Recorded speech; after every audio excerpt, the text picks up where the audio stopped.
Transparency is really important, whether you're a CEO, a parent, father, but let's talk about transparency as being a CEO, right?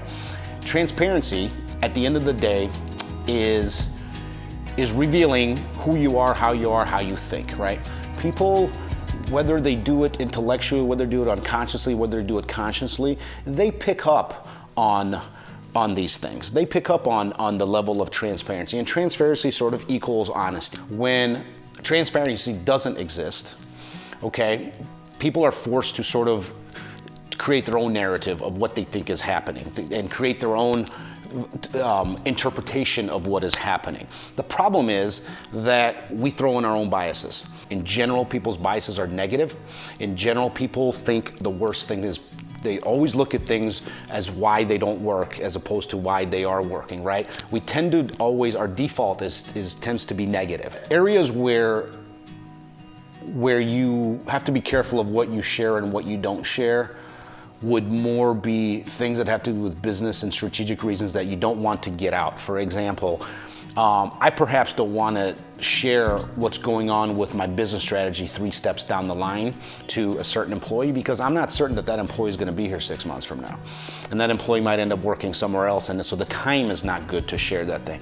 But as a general rule, when it comes to non-business strategic things, I don't believe there should be a limit to sharing because I think people need to know that you're human.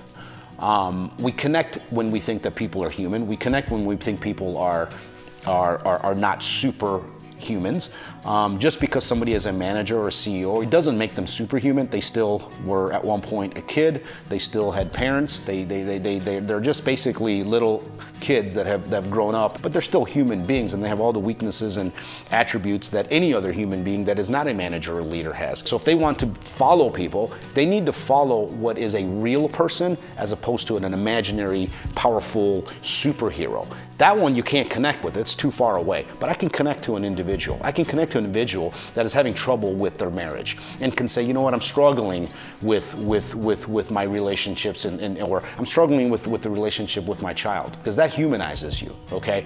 But people look at people based on the positions that they have. If he's a CEO or president of a country or a governor or a leader of a major organization, the bigger that organization is, the more we think that they're like a superhero, where the reality is they're just a human being just like everybody else.